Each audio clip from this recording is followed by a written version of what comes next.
Support comes from the Missouri Forest Products Association, committed to conservation and careful management of the state's forests to make them more resilient and better habitats for wildlife. ChooseWood.com. Welcome to St. Louis on the Air. I'm Sarah Fensky. This month marks the beginning of new leadership for the Missouri University of Science and Technology.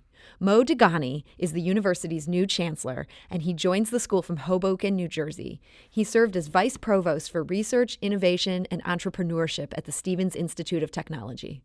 This week, Mo Dugani stopped by St. Louis Public Radio's Rolla Bureau to talk with Jonathan Ahl. Their conversation started with Mo sharing what excites him about joining Missouri S&T. Well, the university has a national and international reputation in STEM fields. It has, over the span of its history, produced some remarkable engineers and scientists. And when I got the call to consider the position, I was over the moon with the opportunity. Because as an undergraduate student myself, when I was considering different universities for graduate work, Missouri S&T, when we used to call it Missouri Rolla, was front and center with remarkable programs in material science, in mechanical engineering, in infrastructure engineering, in really solution-inspired research activities. So that was very, very exciting to me, and the potential that this place has to become significantly more relevant and an important player in the world of science and engineering and beyond in the whole field of STEM activities. What scares you about taking this job? Of course, as the old saying goes, only the paranoid survives. So I fall in that category myself.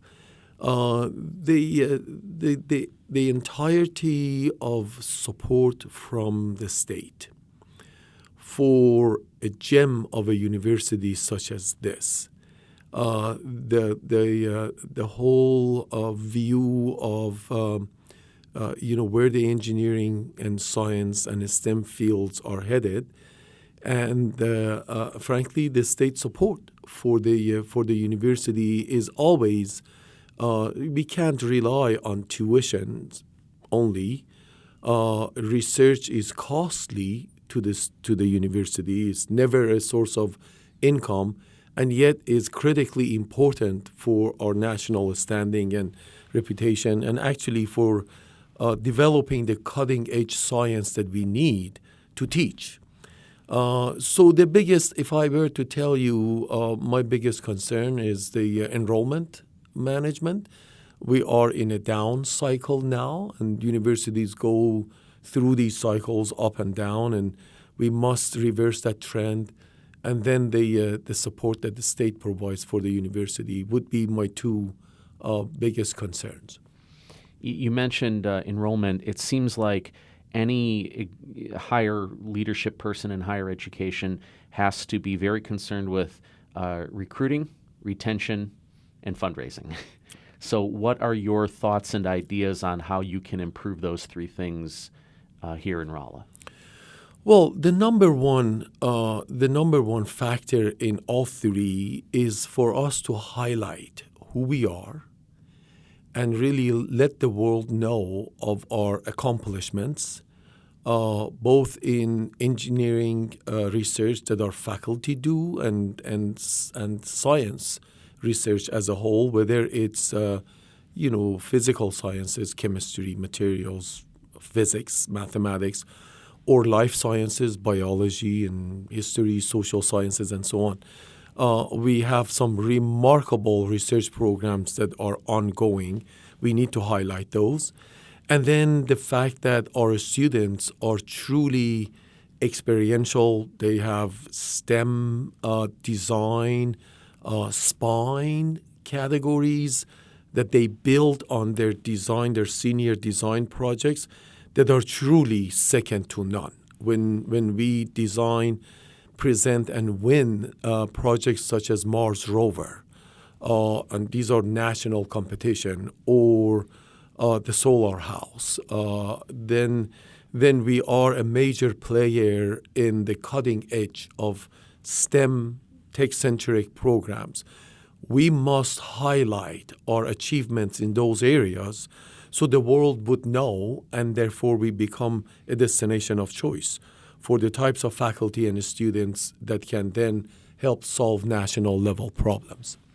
Do you believe ultimately academics is what makes enrollment, recruitment, retention, fundraising possible? Or to what extent do you think the other factors play in? Like when you get a freshman on campus, making sure that they have the support that they need and they have a safe place to live, and some of those kind of things that aren't directly tied to academics but seem very often to have a very important role on whether they stay here and if they're successful here? I think that's an excellent question. In a holistic manner, it's really the educational experience that the students get.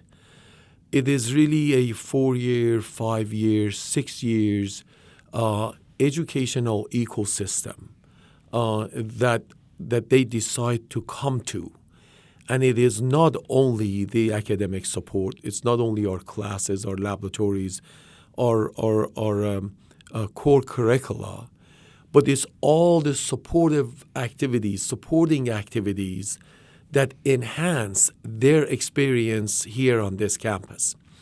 And these include all the social interactions, communications, humanities.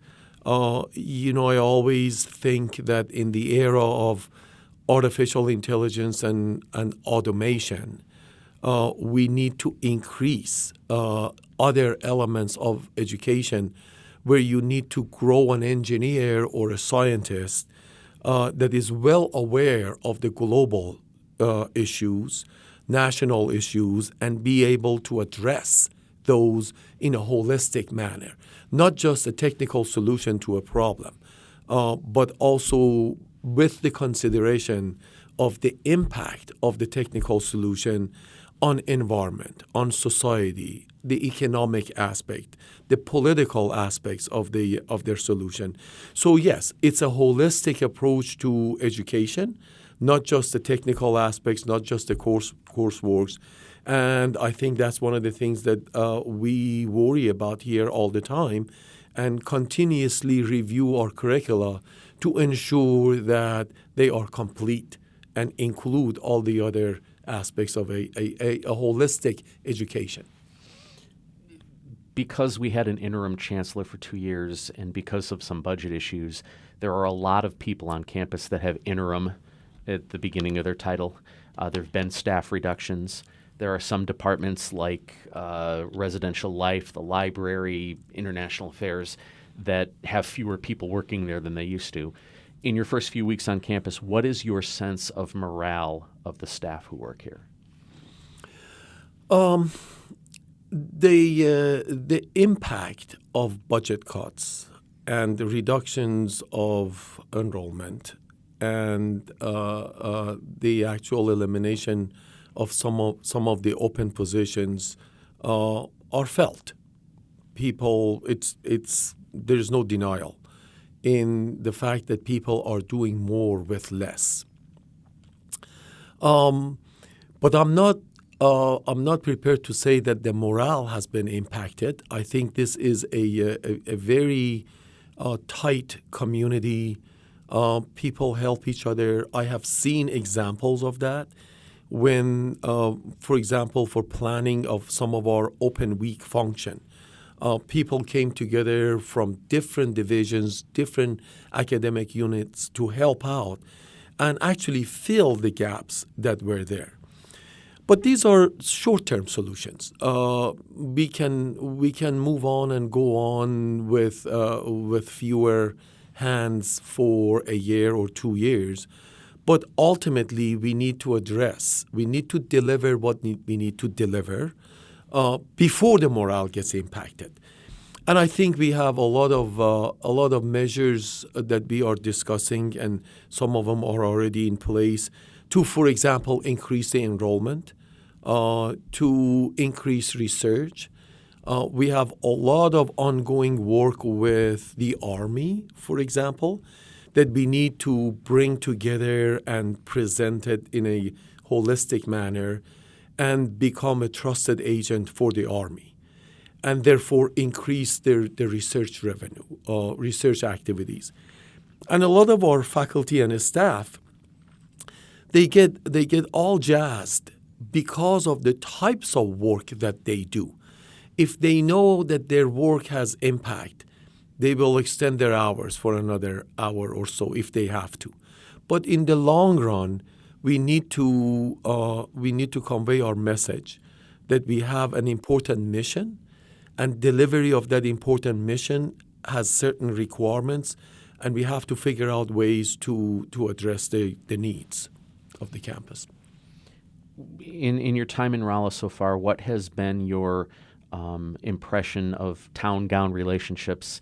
Where do you see strengths? Where do you see things that you can improve upon? Well, as the major, the player in the community, the largest employer of the community, we play an important role in the wellness of the community as well as our own campus. I have already asked for a meeting with the mayor of the city of Rolla. I've already met with our Senator Justin Brown and our representative, and I fully intend to be a good neighbor for the community, and frankly, we expect reciprocation from the city for them to understand our needs and for us to put our heads together and see how we can enhance the community life here. We have a responsibility for the community as the largest employer, as the really the focal point of the city. And therefore, we need to bring everybody together. I think we need to be the sage on the stage that brings everybody together, from our congressional delegation, senators, to the city mayor and institutions of the city, and figure out what are the best ways that we can work together to enhance the community and the university all at the same time. You're talking about bringing the brightest people in the world here, both at the faculty level and at the student level. Do you think there's a challenge in getting those people to come to Rolla, Missouri, when they also may be looking at Boston, Chicago, Atlanta, places like that? For some of the faculty and the students, yes. But I submit to you that there are others who would love to be a part of this community. It's the safest community in the world to raise a family. You get to do your work hassle-free. I know. I lived in New York City area, and a lot of people who are attracted to metropolitan areas such as New York City also sacrifice hours of their lives in a given day to actually get to work and back to home. So there are advantages and disadvantages to any community, any society, any setting. And I submit that, yes, we have our disadvantages, but we have incredible many advantages that are, in fact, a draw for a lot of the students and faculty types that we are looking for, as evidenced by the faculty that are here already. As you mentioned, some of the brightest minds in the world are right here in our departments, and they have been here for decades. They establish their lives, they establish their research programs, they become so impactive at the world level, like Professor Delbert Day with his Cancer Institute here.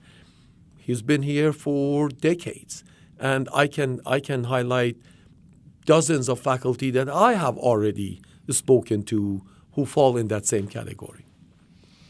I'm very interested in how you define success. When you and I sit down 5 years from now and we talk about how your first 5 years here have gone, what will Missouri S&T look like then that you can point to and say, see, this is what I wanted to do and this is what we do? In a perfect world, what will that look like?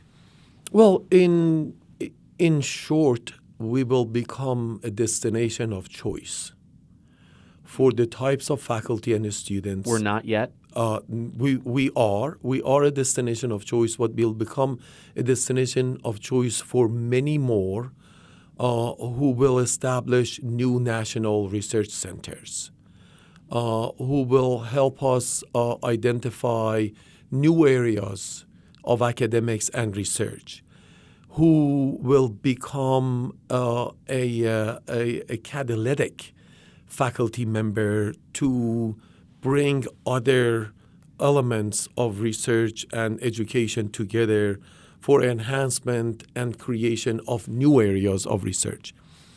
The engineering and science and many supporting areas of STEM are going through major evolution, at the very least. Nanoscience, automation, artificial intelligence. All of those are really the trends of the future, and we need to be remain a major player in those activities. So I think a portrait of success would be that we will remain relevant, we will remain focused on our mission. We will be well aware of the industry, national, global challenges, and we will be critical contributors to those critical challenges. Dr. Dagani, thank you very much for being here. Thank you. That was St. Louis Public Radio reporter Jonathan Ahl talking with Mo Dagani, the new chancellor for Missouri University of Science and Technology in Rolla. St. Louis on the Air is a production of St. Louis Public Radio, 90.7 KWMU. Thank you for listening. I'm Sarah Fensky.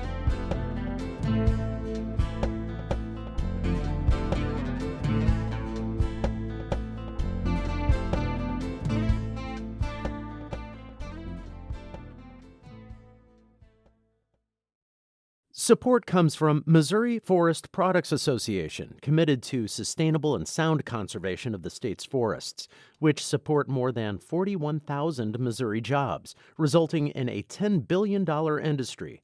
ChooseWood.com.